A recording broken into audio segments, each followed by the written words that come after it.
Welcome back, everyone, to ABG's Investor Days. My name is Philip Ekengren. I'm an analyst here at ABG Sundal Collier in the healthcare team. Today, I have the pleasure of introducing Martin Steinberg, chairman of A3P Biomedical. The idea is that Martin will give a presentation for about 20 minutes, and then we'll end with about a 5 minutes Q&A. Please go ahead, Martin. Thank you. So, why are we here today? For me, the reason is this. Too many men die from prostate cancer. As you may know, prostate cancer is a very prevalent disease, actually the most common cancer for men, and you don't have any symptoms, not until it's too late, when the cancer has spread outside of the prostate. And today, what you use is something called PSA. It's a blood marker, but it's not good enough. Also, prostate cancer is growing globally. The number of cases will actually double on a global basis in 2040 compared to 2020. And the reason is that we live longer, we are healthier, and more men get prostate cancer because there is a correlation with age and prostate cancer. If you are a white man, Caucasian, your chances of getting diagnosed with prostate cancer in your lifetime is 1 in 8. And if you're African American or black, it's 1 in 4. So it's a super common disease. The good thing with this disease is that if you find it early, even if it's a very aggressive prostate cancer, if you find it when it's still within the prostate, it's basically always treatable. But if it has grown outside of the prostate, it's typically too late. So what we have done, Stockholm 3, it's a blood test. And what we've done is that we significantly increased the early detection of prostate cancer.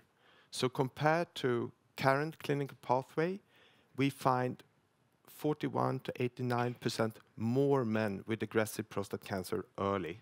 At the same time, we handle one of the other problems with current methods is that we reduce unnecessary procedures, unnecessary MRIs, unnecessary biopsies by roughly half. And the ones who are using our test are actually saving money. This is what the test looks like under the hood, so to say. It's a combination of protein markers, and total and free PSA are 2 such protein markers, but we also add some others. It's a combination also of genetic SNPs, and to that we add some very, very basic clinical data, such as age. Do you have heredity? That is, do you have a dad or a brother or an uncle who has had prostate cancer? Have you done a previous prostate cancer biopsy? Those kinds of data. All of that data goes into the Stockholm 3 algorithm, and we calculate the Stockholm 3 risk score, which is basically up or out, red or green. If it's green, you have a low risk, come back in a certain number of years. If it's red, it's elevated. We recommend further workup with a urologist.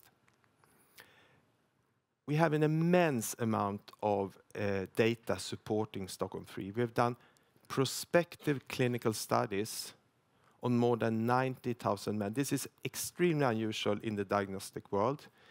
And as you can see in the upper right-hand corner, EAU, that's European Association of Urology, they have a yearly conference. And we won prizes every year the last 4 years. And it's not like they give out a lot of prizes. This is absolutely leading research. In the US, we presented our first US study this year, and we got an in plenum presentation, 1 out of 3 at ASCO, which is one of the leading conferences to present that result. So really, really strong research. Here's one example, and this is an example I really like because it's real life. It's from Norway. It's a study with 5,000 men. It's a before and after study. And it basically shows that when they implemented Stockholm 3, they increased the number of men they found with aggressive prostate cancer by 89%. At the same time, they reduced overdiagnosis by 26%. And they did their own healthcare calculations and concluded that they saved 28% in costs in their healthcare. So really strong data. Here's an example from Sweden, from Stockholm.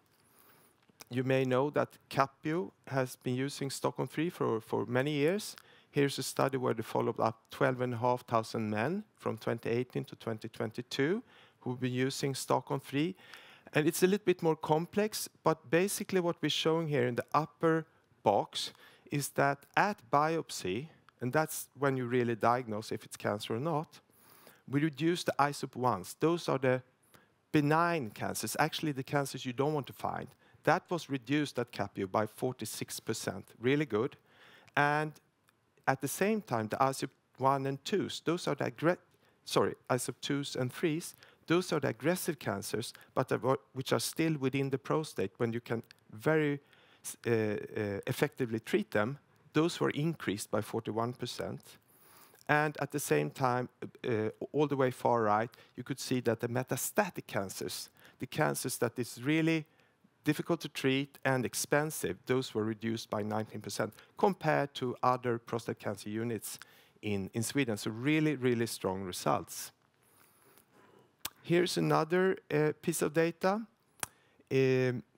What we showed in the US in our first study, which I talked about just a few minutes ago, in a study with where what we typically say where minorities were in majority, we basically showed that this test works just as well on different ethnicities, not only Caucasians. I mean, that was potentially a weakness because this test has been developed in the Nordics. And we showed that it worked just as well on Asians, Hispanics, and most importantly, African Americans. This is super important for the US market, and nobody else has done this kind of big study on different ethnicities in prostate cancer. It's going to be really important. And the last piece of the puzzle, you also need to show health economics, of course. Here's one study. There are many more studies coming along. This is a study on a pan-European basis, and it basically shows that using Stockholm 3, the graph to the left is the current pathway, and the graph to the staples to the right are the pathway together with Stockholm 3. And what it shows is that the main savings, you get the main savings from reducement of cost of metastatic disease, because you find the cancer earlier when it's treatable much more easy.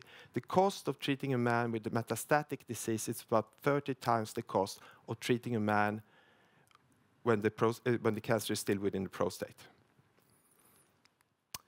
So where are we commercially? We started the company in 2020.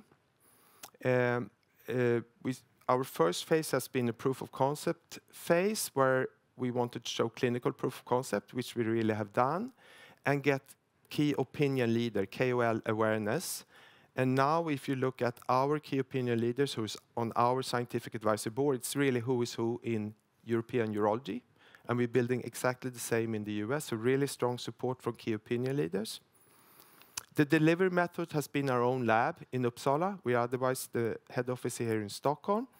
And the payment has been out of pocket because we haven't had any reimbursement. In some cases, the healthcare providers have been kind of creative and find ways in their current budget system, but that's never sustainable.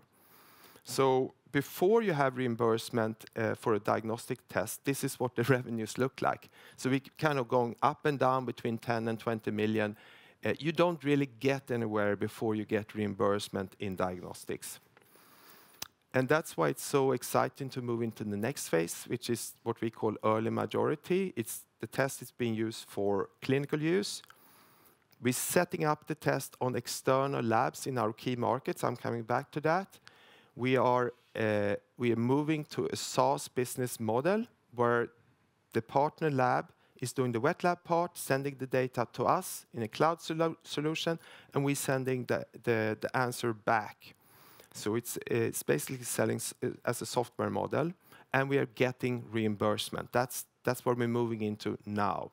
And then talking also about late majority, and the only difference there is that we expect to see screening by invitation programs coming up for prostate cancer, similar to mammography in breast cancer. We have divided the markets into two tiers. Tier 1 are the countries where we see a high potential and reimbursement. So it's Switzerland, where we have reimbursement for all men. It's Germany, where we have reimbursement for privately insured men. And it's the US, where we have a very clear pathway to reimbursement in Medicare. In Tier 2, we have the UK. We don't really see a clear pathway to reimbursement in the UK.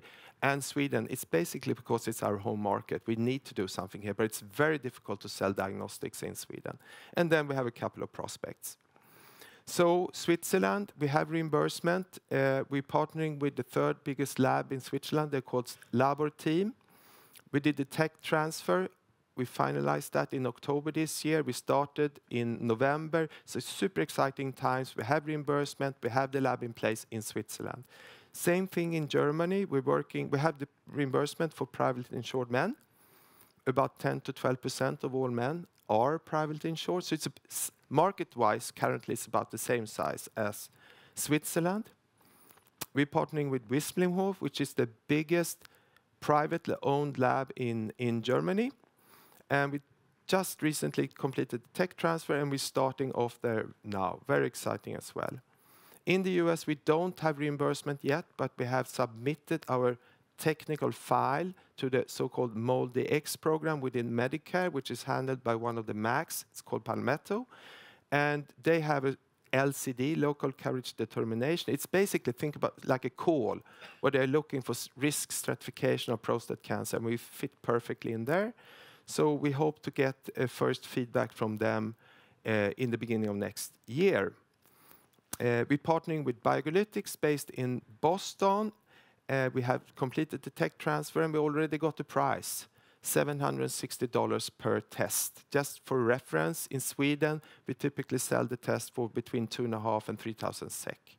So the price of 760 is good.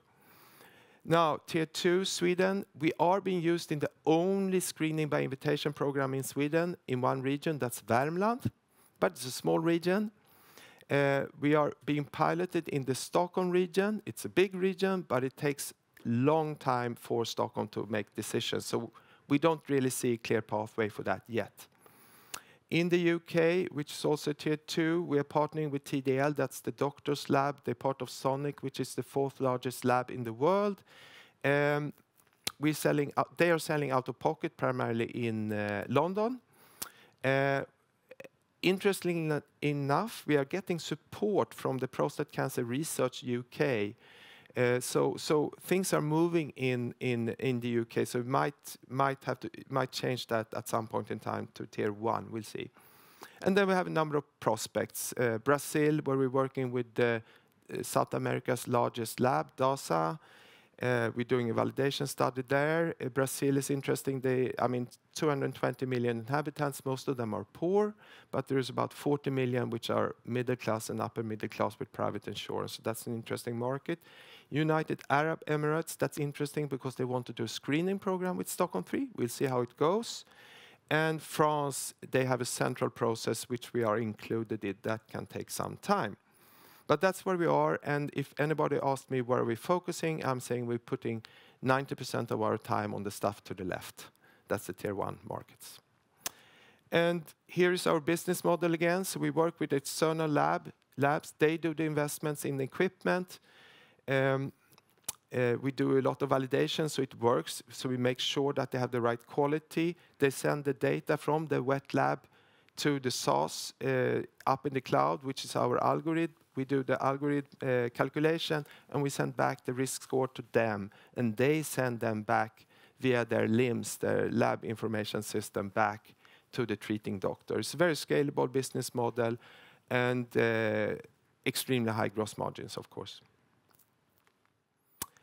Price-wise, we have had a good development from around 1,500 SEK in 2022, beginning of 2023, now somewhere between 2,500 and 3,000 SEK. And that's mainly because we moved out of Sweden and selling more of the stuff outside of Sweden where we can get higher payment.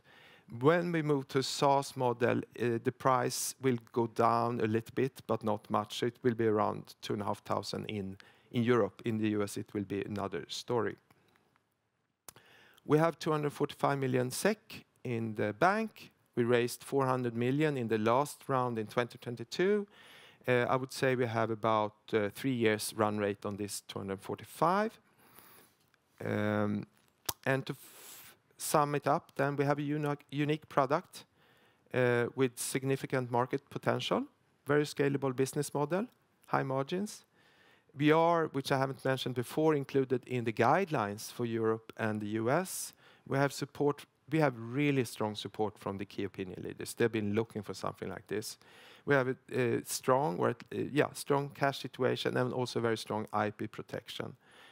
So the key milestones that we are looking at in the management team are to see now. Now when we have reimbursement, will we get the uptake in Switzerland and Germany, which we expect? And of course, can we secure Medicare reimbursement?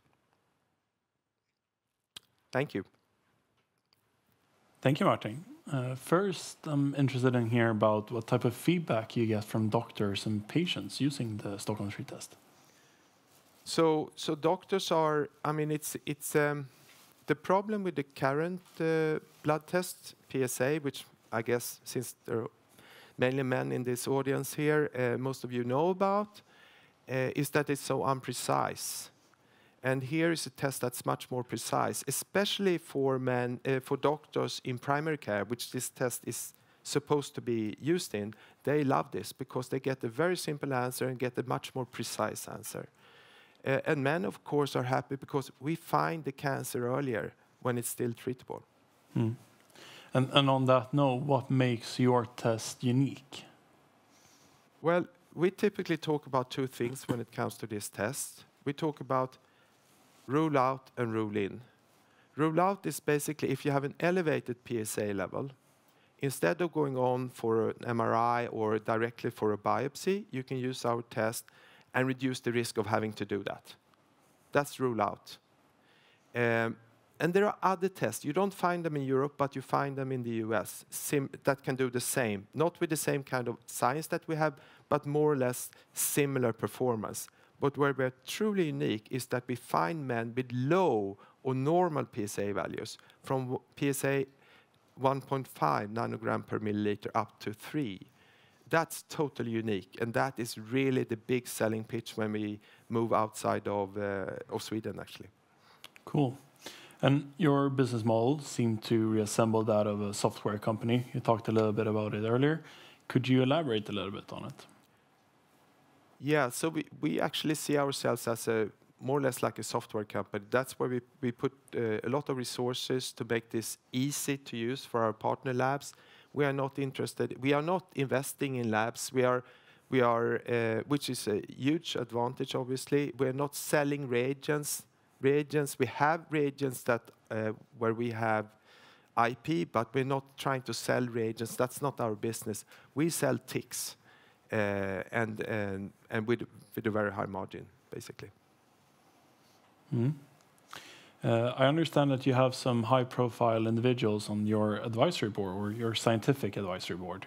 Would you care to elaborate on how you got them to be part of that? So, on our scientific advisory board, I think I mentioned it's really who's who when it comes in Europe. And I think the reason is that they see the need. There is a need for some improvement in prostate cancer in early diagnostics. So the chairman of the board is actually a woman, Professor Darja Tilke from the Martini Clinic, and we recruited her, and after that she kind of recruited the rest of Europe and the US. That's the way it worked. These people know each other, and they are super excited about something that finally can improve the situation for men when it comes to prostate cancer. And maybe one final question. We've talked a little bit on the cost benefits of using Stockholm 3. Would you like to explain more about that? Yes. So I mean, using a test like ours is more expensive. I mean, the alternative is that you use PSA, and after PSA you go to MRI, and then you go for a biopsy. And it's in some cases, like in the US, the MRI and the biopsy is so expensive, so we can just, we can do the calculations and show that only by saving downstream diagnostics, our test makes sense. But in Europe, it really makes sense because you can see that you save on the treatment of metastatic cancer, and that's what you avoid using our test. So, yeah. Perfect. Thank you very much for this. This is very interesting. Thank you.